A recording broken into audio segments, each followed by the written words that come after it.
ધર્મ એ બધાય કરતાં ઉપર છે,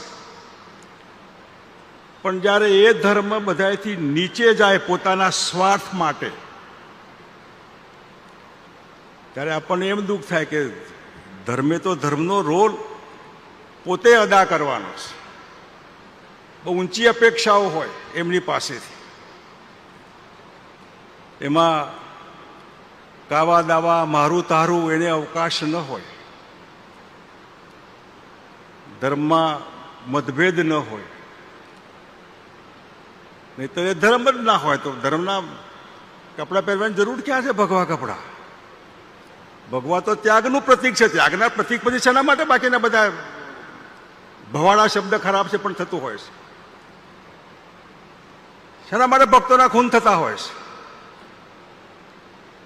શેના માટે આ મારું ના તારું? અને એટલે આ ધર્મગાદી એ રાજસત્તા કરતા ધર્મસત્તા પોતાના વ્યવહારથી ઉપર રહેતી હોય છે. કેટલીક ધર્મસત્તાઓ તો આમ સાષ્ટાંગ દંડવત કરતી હોય ને ત્યારે મને દયા આવે, શરમ આવે કે આ ધંધા તમે શાના માટે માંડ્યા? શું જોઈએ તમારે? આ ભગવા કપડાં શેના માટે તમે શરમાવો છો? તો કાઢીને આવો ને મારી હાથે, એ જ કરવું હોય તો. એટલે આ જે છે તમે માન આય બધાય, એ જે તત્વ ખૂટે છે આજે. અને મને છેલ્લે ભગવું પહેરાવ્યું. ભગવા પહેરવાનો ટાઈમ છે, પણ ભગવા પહેર્યા પછી એ પ્રમાણે અનુસરવાનું. એ ભગવું લજાય નહીં, ભગવું શરમાય નહીં, એનું ધ્યાન રાખવાનું હોય છે. અને આજે જ્યારે ધર્મના નામે જો માનવતા મરી જતી હોય, ધર્મના નામે મતભેદ, આ મારો ના તારો, અને માણસ છે આ. હું ક્ષત્રિય છું તો મેં નક્કી કર્યું.